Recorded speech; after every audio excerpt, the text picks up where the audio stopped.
people here. I've heard Ron Paul isn't very popular, but I think the crowd says a little bit different.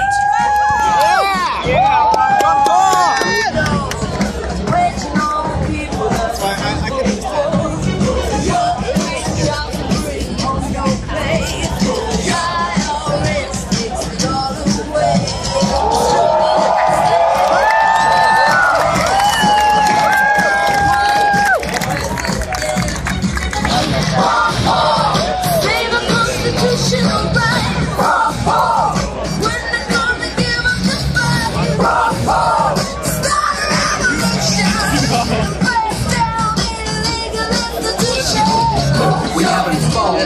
And that's where we ought to be going.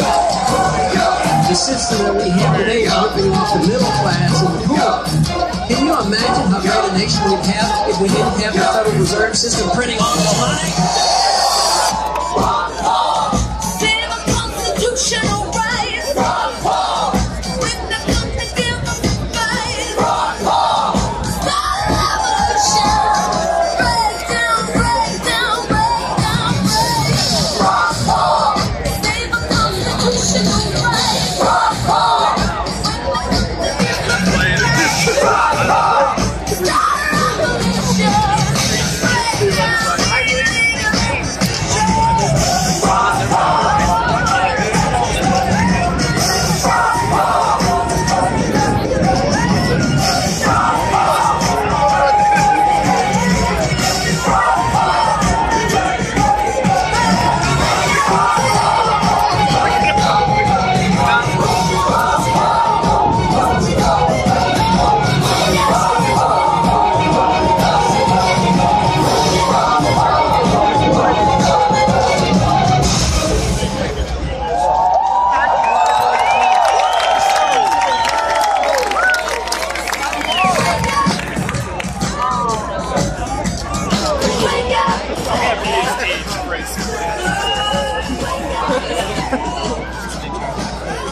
Hello, my name is Paul Goodrich. I am a principal member of the Youth for Ron Paul.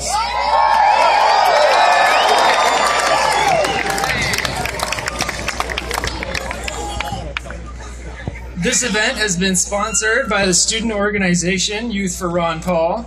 We have invited Dr. Ron Paul to the campus. Our campus is dedicated to the pursuit and dissemination of ideas. It supports the open expression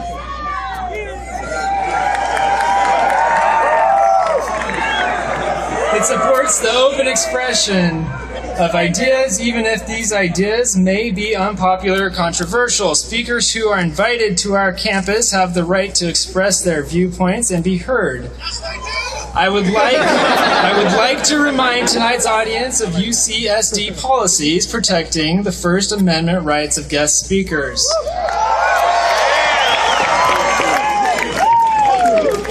During tonight's program, audience members are expected to refrain from interrupting the speaker. This is an educational event. Deliberate disturbance or disruption of this event is a violation of campus policy and California law. In participation, interfering with speakers' ability to speak is strictly prohibited and may result in disciplinary action. In some deliberate disruption of an invited speaker is not a protected form of speech. An invited speaker has the right to address an audience without disruption. I ask tonight's audience to uphold this right. And now, it's my privilege to introduce to you my wife, the president of the Youth for Paul campaign. Youth for Paul here on campus, Elizabeth Goodrich.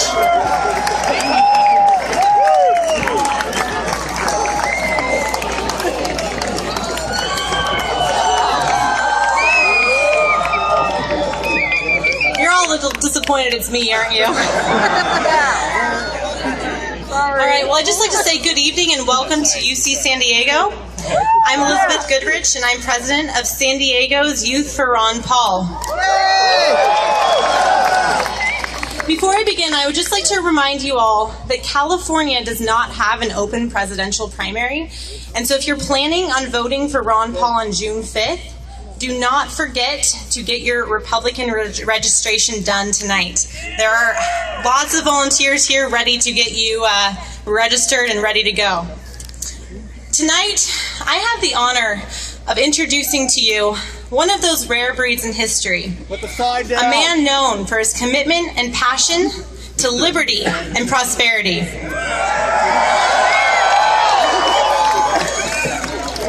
Tonight marks just one more step in a long but happy march forward for a free society. I am so happy to see the thousands of you who have turned out in support of this event. Tired soon.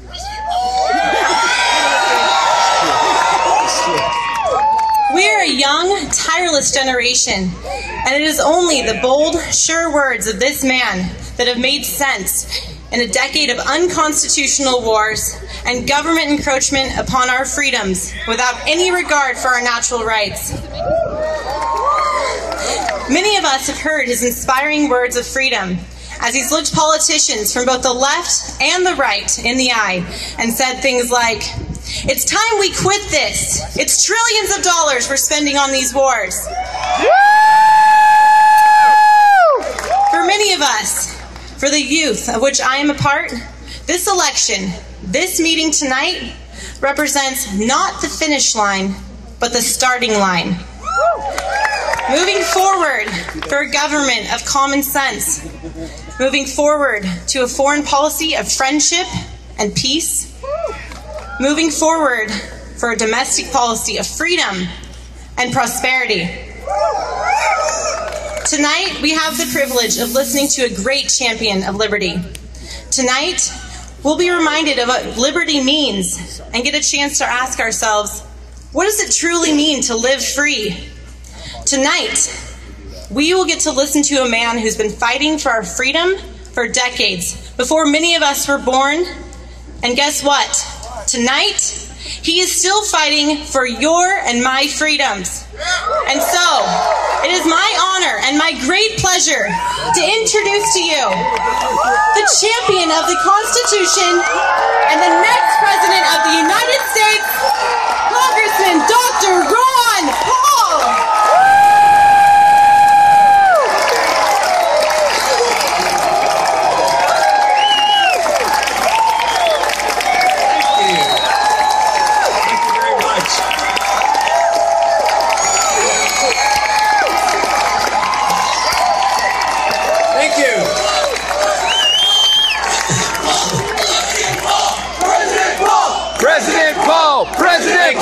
President Paul! Thank you very much for that very nice welcome. And thank you, Paul, and thank you, Elizabeth, for those introductions. That's very nice. And I want to make two little introductions here, but very important introductions. My wife, Carol, and one granddaughter, Linda, are sitting down here.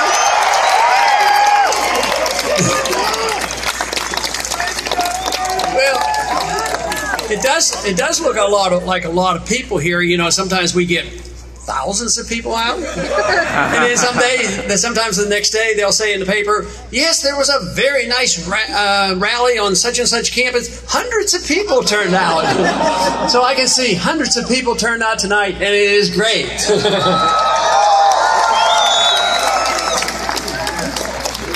But our job is great too. It's a major task to change this country around because we have been drifting and drifting from the original intent of our Constitution for the last 100 years, long time before you were born, that the problem started. And tragically, you as a generation are inheriting it. The burden will fall on you to change things. But we have a great tradition. We have a great history. We know where we have come from. We know what we have to do. The blueprint has been laid out.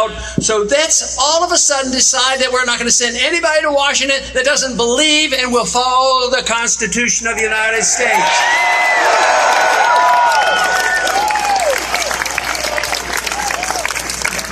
You know, in the announcements that Paul gave, he indicated that the First Amendment is very, very important to your campus, and obviously that is the case. Without the First Amendment, it is very difficult for us to get our message out.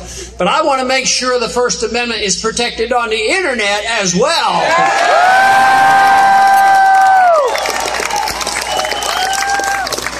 Every once in a while, there'll be a court case, and there will be some controversial language involved, and the courts are supposed to decide, is it constitutional to say these controversial things? Well, let me tell you, the First Amendment wasn't written so you can talk about the weather.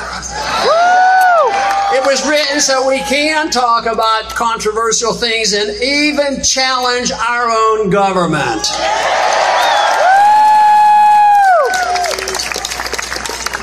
And we live in an age where systematically our civil liberties have been under attack. And this is what we should be concerned about.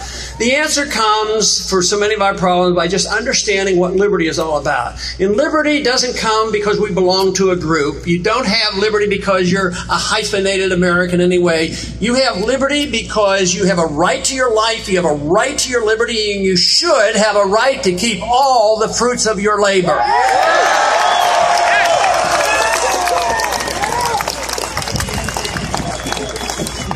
But it's been going on for a good many years, but it's been especially bad in the last 10 years, the attack of civil liberties. During this administration, it hasn't been helpful, even though there were a few of us that had hoped that some of the protections of civil liberties and the avoidance of the federal government coming in and enforcing some drug laws and different things would be different. Unfortunately, it isn't. But if we need laws to restrain individuals in any way possible, they should be state laws, it shouldn't be the federal government, and it shouldn't be the DEA.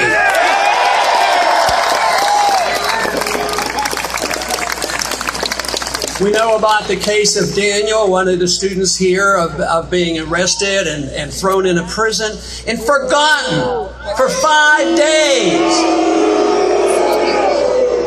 Ending up in an intensive care unit. And then it's done in the name of being a compassionate conservative. That's not compassion at all. So we need to understand what the real protection of liberty is all about. Now it's indicated that there may be a lawsuit coming out of this, and rightfully so. But it's always difficult when you're abused by a government to sue the government. Sometimes the government protects itself from lawsuits, especially the federal government. So we don't know exactly what will come from that. But I have a suggestion. You know, in a way, there should be justice for an abuse of liberty like this. But in some way, should the penalty be placed on the taxpayer? And you question that. Well, not exactly, but who else is going to pay because they were working for the taxpayer? And there's some truth to that. But what I would like to do is make sure that any agent of government that abuses the rights of an individual, they personally are liable and should be sued. This, of course, is my suggestion, and I introduced legislation dealing with the TSA. And it says this. It says that a TSA agent can't do anything to a stranger that you or I can't do, and if they do, they go to prison.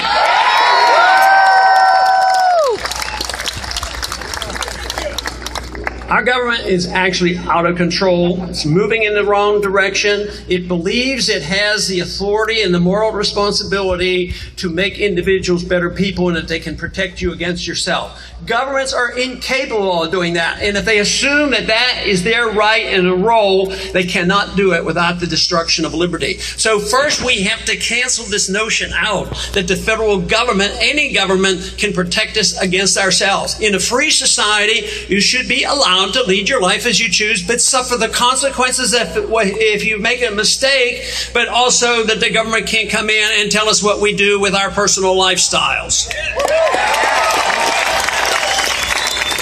In the same sense, the government should be coming in and trying to not only improve individuals in their lifestyle, but trying to improve the economy by forcibly redistributing wealth and passing it on to the special interest groups. That's just as bad. What we should have, of course, is a government that's limited. We should ask the question, what should the role of government be? The founders of this country asked that, and they came down with a pretty precise conclusion. The purpose of a limited government should be for the protection of liberty, and no more complicated than that. Which means, of course, that we should have a strong national defense. We should have a judicial system, but it shouldn't be involved in the entitlement system, and it shouldn't be involved in believing that not only that we have a responsibility as a government to tell people how to run, but we certainly shouldn't be in the business of pretending that we can tell other countries what to do in their own country.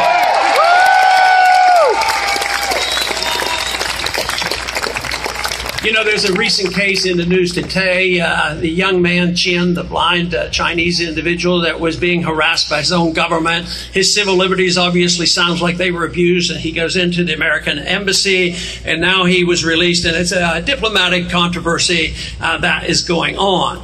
And you will hear and see a lot of our politicians grabbing hold and grabbing the spotlight by saying, you know what we need to do? We need to crack down on those Chinese, and this is what they're doing. They're abusing their citizens, which may well be true.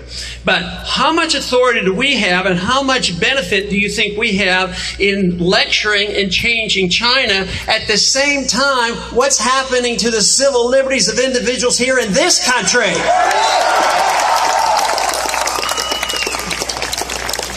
That's where we have responsibility. Now we are a country that is known throughout the Arab world that we are a country that uses torture. Torture is not part of a free society. We also have endorsed now for nearly 10 years the concept of preemptive war. That is that we start the wars. That's wrong. The wars in this country are supposed to only be fought with a declaration of war and not preemptively.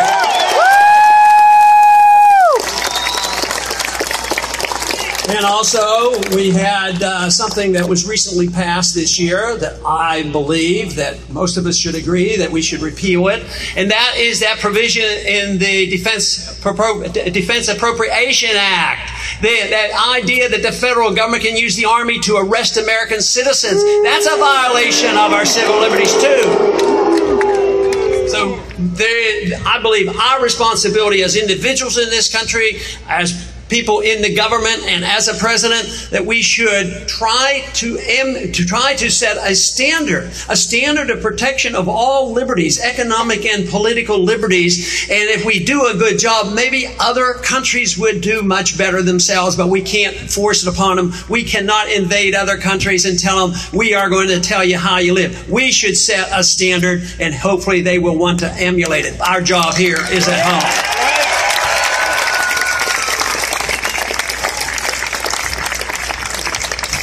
But we have a lot of things that we have to change, but the guideline, of course, is our Constitution. And Article 1, Section 8 outlines it pretty definitely on what those authorities are, explicitly approximately 20 items, depends on how you count, of ideas and principles that we're allowed to do and have the authority to do. And, of course, one is the declaration of war. And if that is the case, just think how many wars would have been fought since World War II? None. Just think of how much money we'd have saved. Think of how much richer we would be. Think about how much less debt we would have. Think how much less pervasive this whole notion of deficit spending would be. This country would be so much wealthier. In the very last 10 years, we added $4 trillion of debt for these wars that are going on, and we don't even know why we're there. We don't know when they're going to end, and we have no purpose there, and they cause more harm than good. So obey the Constitution, and we would have a lot less wars.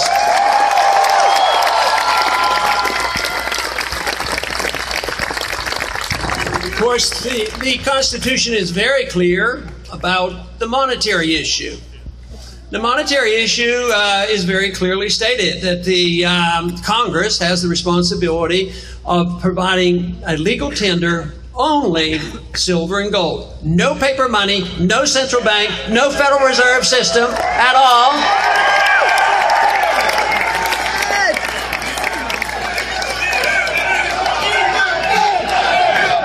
Idea.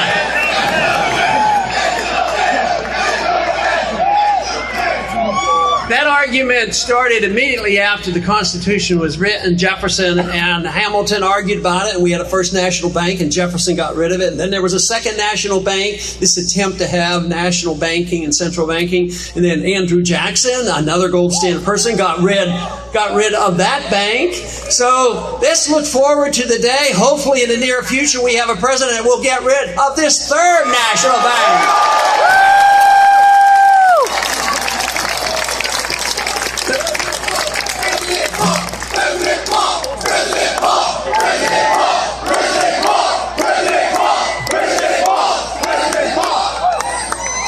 Now, I think we should,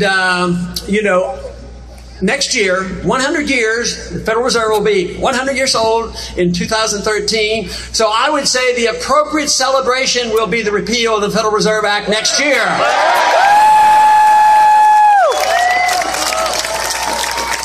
A lot of people ask me, well, who's going to do all those good things that the Federal Reserve does if you don't have a Federal Reserve?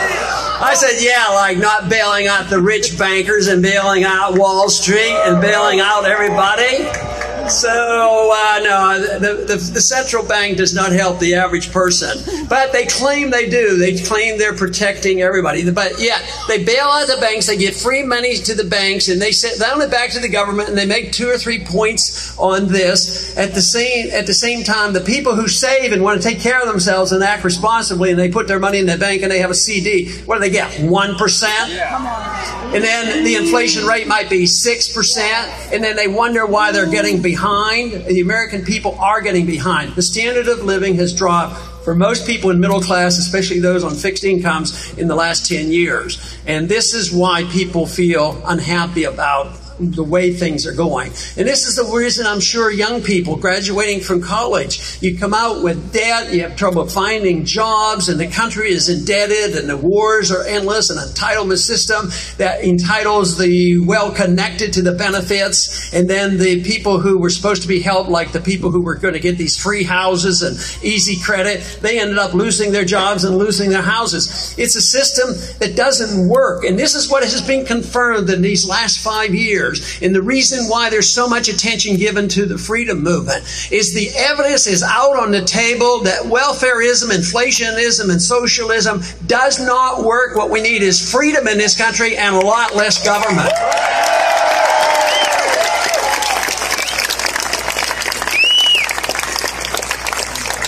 And of course, the consequence of the foreign policy has been great. It has not been great because of all the cost, but all the enemies that are made.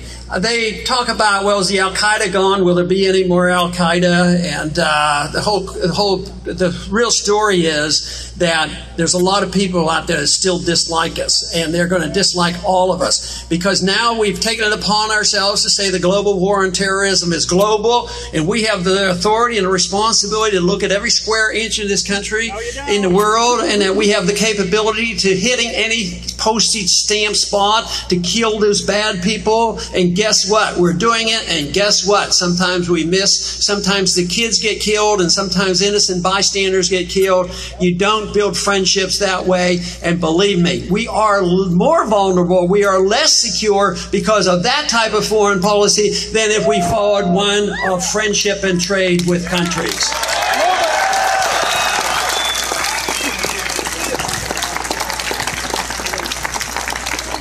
The student in China that I believe that diplomatic thing will pass, and there will be not a major problem. I think it will not be a significant event because there's a reason for that. Because we do, at least in spite of our shortcomings and China's shortcomings, there is a benefit to talking to China and trading with China. We get goods that are cheaper, and of course China likes to sell us goods. And even with all the shortcomings, this is the reason that we're not likely to have a war incident over this. 30, 40, 50 years ago, we'd have been probably on the verge of shooting and killing each other like we did when I was in high school during the Korean fiasco.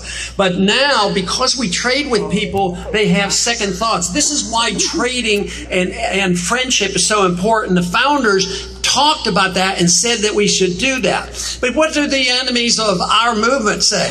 Oh, you're a bunch of isolationists and you don't want to deal with the world. Tell you, I think it's a lot better to deal with the world with friendship and trade than it is with bombs and intimidation.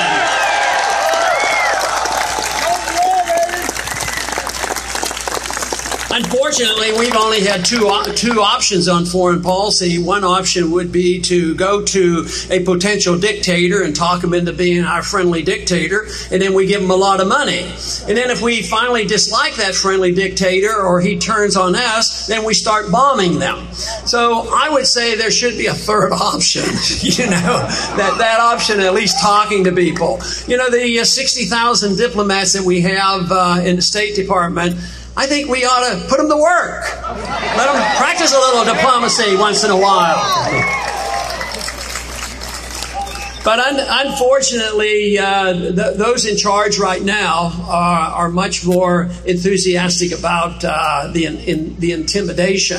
But the other side that accuses us of isolationism are the very first ones to want to put on sanctions on country, to say that we're going to put sanctions on and punish the leaders like we have been doing for 50 years with Castro. But guess what? The people suffer. It never punishes the leaders. The leaders use us as a scapegoat and say they suffer not because of communism or their system, but because of Americans being involved. So it doesn't work. Matter of fact, the sanctions on Iran actually backfire on us because the dissidents that would like to change our government then all have to get together for nationalistic reasons to come together and stand behind their government. So I think sanctions are wrong, and sanctions are just an act of war, and it's time to get rid of all the sanctions on Cuba. Let's get the Cold World over with for good.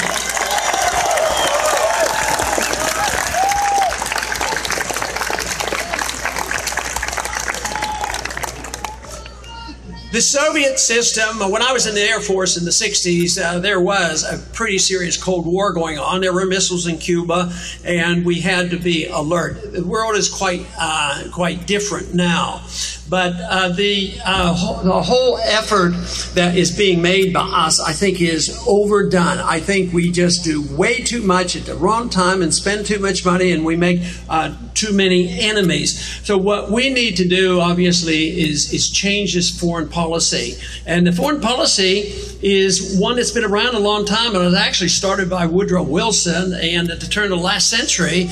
And this whole notion that we can make the world safe for democracy, and now it's been translated into this neoconservatism where they feel morally obligated that we must use force to spread our goodness because we are an exceptional nation. If we are an exceptional nation and set a good standard, yes, then maybe they'll emulate us, but we're not very exceptional if we think that we can intimidate people and believe in preemptive war and starting wars that we can't even finish.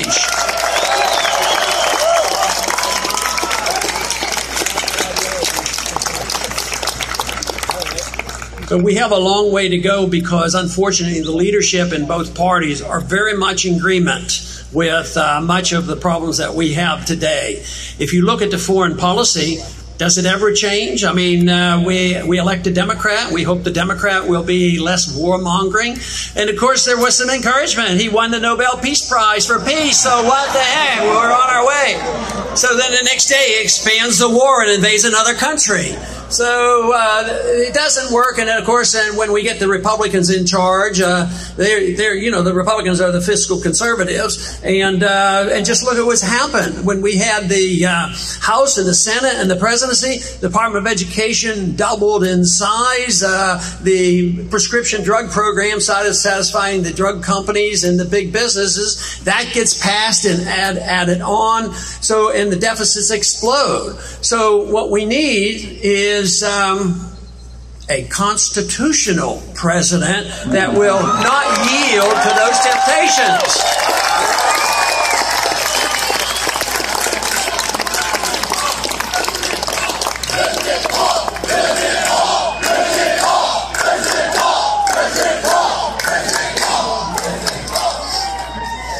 So we have we know what the problems are, we know what the solutions are, but the political drama is still there. We have an election coming up. We know what has to be done.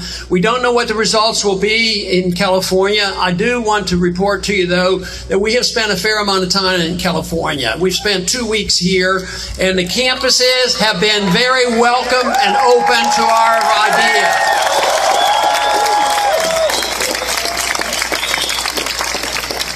So we're hoping for a surprise on Election Day, to the point where maybe the Main Street media will have to cover what we're doing. But we don't know exactly what will happen on that election, or what will happen in August in Tampa, or what will happen in November. But I can tell you that we are winning a tremendous battle, and that is that we are winning the battle for the hearts and minds of the American people who are sick and tired of what they're getting out of Washington, D.C.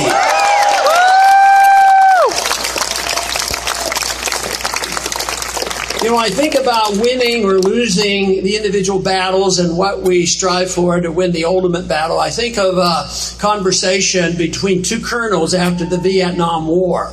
Colonel 2 from Vietnam was talking to Colonel Harry Summers. It was shortly after the fighting stopped, and they were going back and forth on the details of ending the war. And Summers wanted to get the last word in, and he looked at Colonel 2 and said, "You do know that you never defeated us once on the battlefield."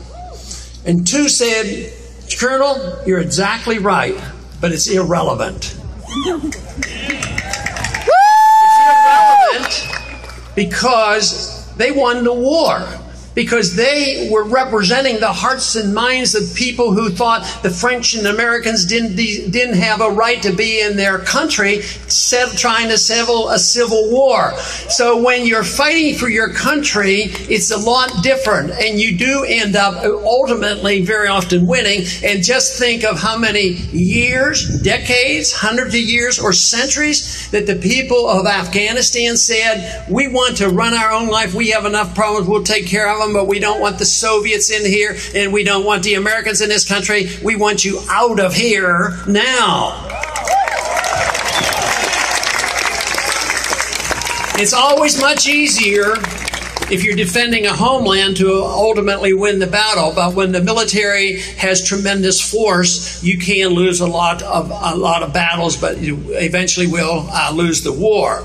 But the Soviet system was doomed to fail, and it was predicted by Austrian economists as far back as 1912 by Mises that socialism can't work, because you lose your pricing structure. Without the pricing structure, you don't know what supply and demands are. You get malinvestment, you get too much debt, and all these problems of inflation.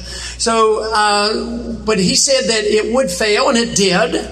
So, as terrible as the Cold War was, with the confrontation of thousands of missiles, the Soviets had 30,000, and we had nearly as many as well, and it was very, very dangerous. But we didn't have to fight it with a nuclear exchange. Here today, we are intimidated by a third world country that has no army of sorts, and no navy, no air force, no intercontinental ballistic missiles, no nuclear weapons, and we were ready to go to war because someday, someplace, they might get a nuclear weapon, and yet we stood the Soviets down. I would say that we shouldn't be so easily intimidated.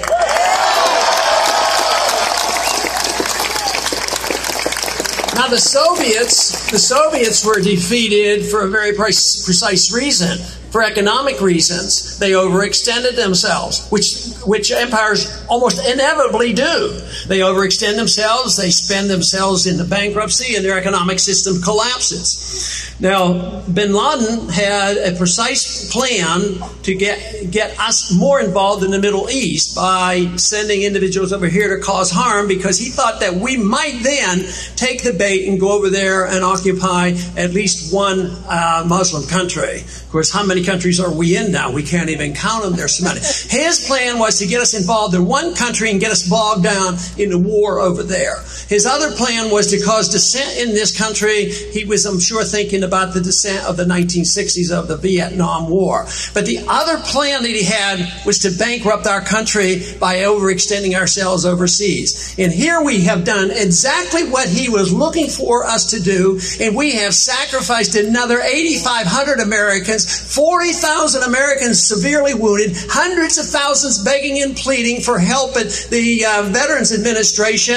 We have an epidemic of suicides with our military, more people dying from suicide than we do from combat. So we're not winning this war because we're not willing to take and look at what the CIA has told us and taught us. They said, be careful what we do. Not only are there unintended consequences with our foreign policy, but watch out, there will be blowback and we will suffer the consequences. This is the reason why we have to come to our senses and change our foreign policy to national defense and not world domination.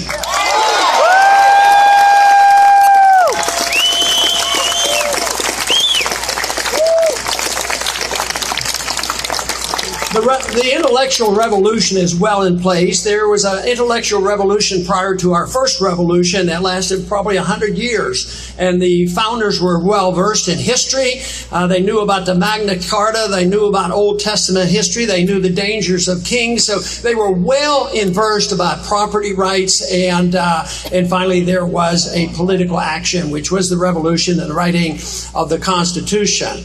Well, today, the intellectual revolution is much more successful than what we see in Washington. This has been going on for 30 or 40 years. It's been quiescent, but it has been now bearing fruit today with this generation, because it is this generation that has required that we bring forth in a presidential election for the first time since the Fed was started that the Federal Reserve is an issue in this presidential election.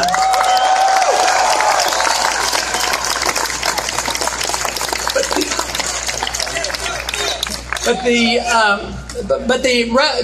intellectual revolution now is in place, and we're reacting to that, and I think that's the hard work. But we are further along than I ever dreamed. Let me tell you, I always worked on the assumption that maybe I could vote and try to set my standard the best I can, and maybe somebody in later years would look and say, yeah, I think he understood what was going on. But believe me, the revolution is alive and well and growing by leaps and bounds. Looks like truly it is an idea whose time has come, and armies will not stop us, nor will the government stop us.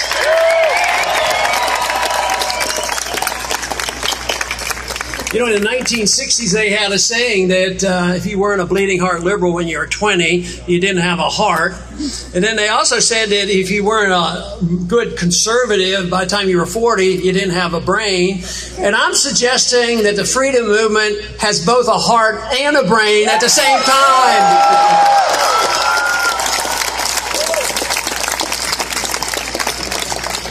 A true revolution should have high standards and high ideals and high goals. That we have to strive for something that seems almost impossible. And it seemed to me that it was impossible. I think it's possible now. I really believe it is possible for you as a generation to bring about the changes in a very positive way. So, but the striving for what seems to be impossible is key. But it does require passion. It does require the emotions and people to get charged up and involved and taken upon themselves. This is what's happening around the country. Individuals throughout the country aren't getting directions from me or our campaign, but they're spontaneously getting involved, and they're doing the thing that they want to do, and they get very much involved. But this revolution is involved with not only passion, but reason. And this is important. It isn't the fact that just we have the energy, but we have to answer the questions. We have to answer the questions why the foreign policy is wrong. Answer the question why central banking is wrong. Why it's silly to have paper money and not sound money. And why the entitlement system helps the wealthy, not the poor. You have to have those answers, and we can win if we get that information out.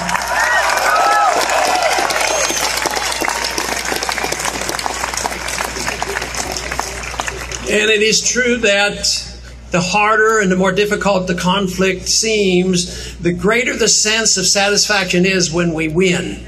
And this will be tedious. It will not be easy. If you could just wave a wand and it would be over, if you could elect one person and a week later have all these changes made, it's not going to happen that way. But the seeds have been planted. There is no way that they can silence the freedom movement today. It is going to be heard from.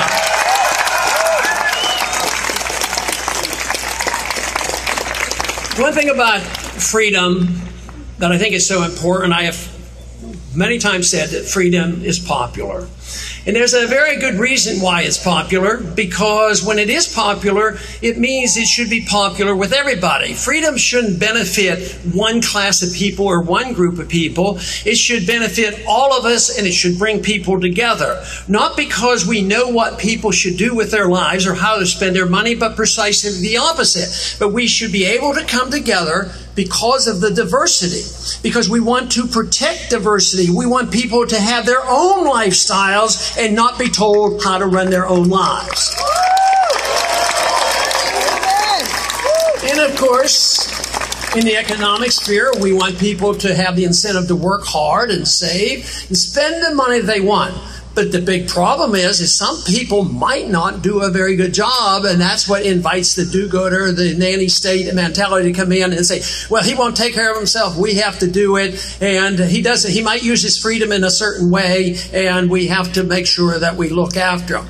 Yes, in a free society, there will be some of that. But think about it when the politician and the bureaucrat makes a decision and they make a wrong decision because they can't possibly know what is best for you or how to spend your money. So when they do make the decision, it does harm for all of us. So that is why you want the individuals to make their own decision about their own lives and their own money.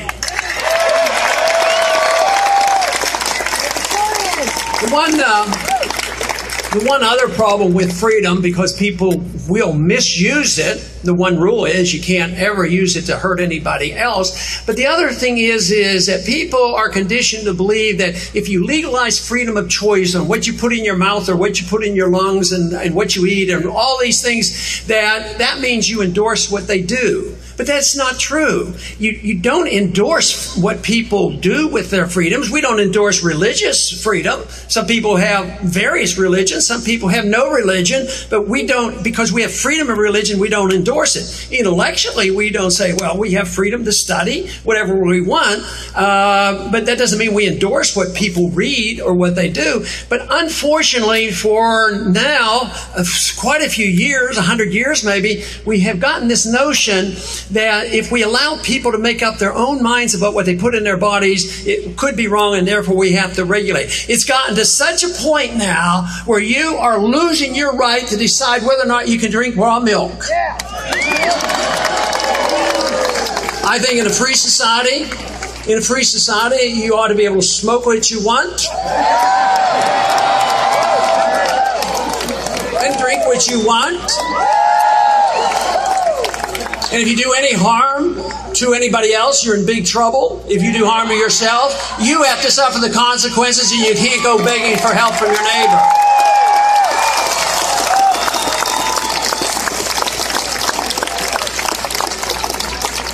Drugs are very dangerous, and I admonish my children and my grandchildren to be very, very cautious because they are very dangerous, and people can get addicted. But I also know that the war on drugs has been much more damaging to our liberties, and it hurts everybody, than the drugs themselves.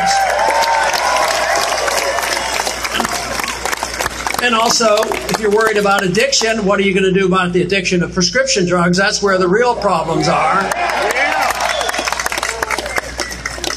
So we have to have more confidence in ourselves. We have lost confidence in believing that freedom works and that freedom is a solution, that people might misuse their freedoms. So we need more confidence, but we need a better understanding, because when they tell you, well, this freedom is a good thing, but it's only going to help the rich, which is wrong. It's the system we have today that helps the rich at the punishment of the poor. The entitlement system doesn't work. So what we want is a fairer system, which means that the incentive system works and allows people to work hard and take care of themselves and get the benefit and the satisfaction of taking care of oneself. That's what we need again.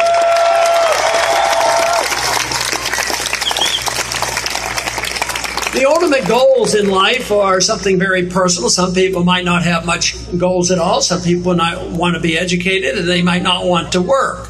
But ultimately, I think most people who care about society and care about their fellow man, people want to strive, in my estimation, at least that's what I want, strive for excellence and virtue. If that is the goal in a free society, then you want the government out of the way.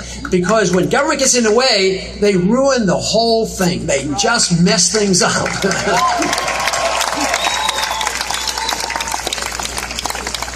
But too often we make this assumption that government will be there, will take care of us, and everything is going to be all right. Our experiment with liberty has been the greatest experiment in the history of the world. And we became the most prosperous. We had the largest middle class, and we were a creditor nation. Today, we owe $5 trillion. We have a middle class that's shrinking and getting poorer. We have have now the standard of living for the average American has been going down for 12 years. That's why people feel badly about the way it is today. And the unemployment rate for certain categories, the young teenagers, college graduates, it's very, very tough. And so when the government comes along, and today they made the announcement, the unemployment rate just went down. But what the problem is they don't count everybody. The people who drop out, they don't count. And the people who stop looking for work, and there were 34 million new people in the last 10 years. Essentially, no new jobs have been created. So there's really a serious problem with the unemployment. And it's because we've had a managed economy for a long time. We have been taught by the liberal professors that the reason we get into recessions, that people won't spend the money. Of course, how do you spend the money if you don't have a job and you're all maxed out on credit cards? You can't spend money. So they recognize that possibility, and the Bernankes of the world say, you know what we need to do is the government then needs to spend the money, and deficits don't matter. And the truth is, deficits do matter. And we've lived too long on the assumptions that governments are different than individuals. But individuals who live beyond their means eventually live beneath their means. And countries that do the same thing will live beneath their means. And that is what we're ushering in, an age right now of living beneath our means. And that is the reason we have to have significant changes. And it's not going back to the old days, the old age, or the old standard, the gold standard. I mean, what is old is tyranny. And the other side wants to go back and have more tyranny and more authoritarianism. So what we want to do is go back and pick up the pieces of what a free society was all about and build on it, have a better gold standard, a better understanding of foreign policy and economic policy. Now, if we fail to do this, I can tell you, if only 10 people showed up tonight, I would have been a little bit discouraged. But now I continue to be encouraged because I think the changes will come, and they are going to come. And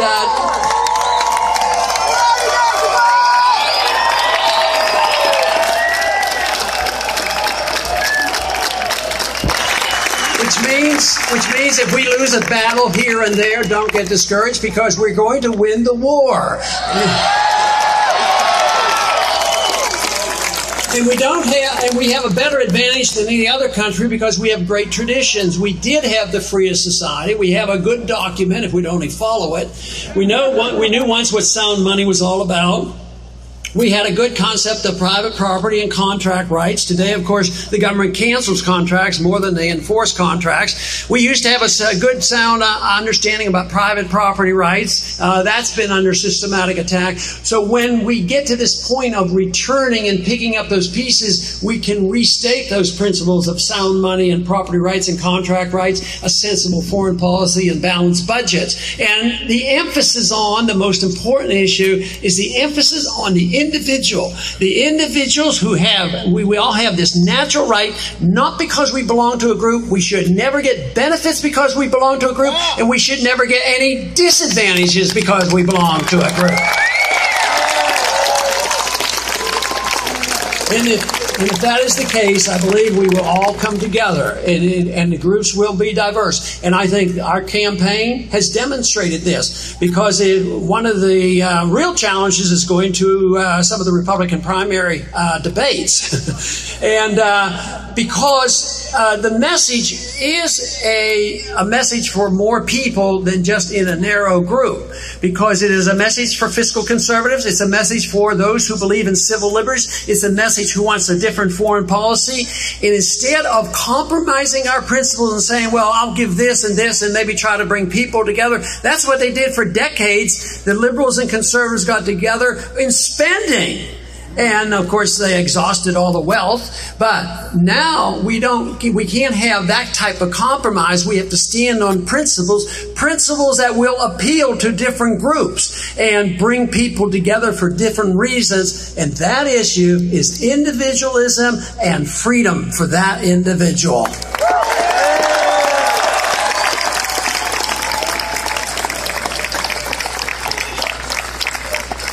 Because there's so much positive activity going on in the country today, I am optimistic that by doing this, that we will have the best chance of not only restoring peace to this country, that we will restore prosperity to this country, and once again restore the greatness of America, which we all should strive for. Thank you very much for coming tonight.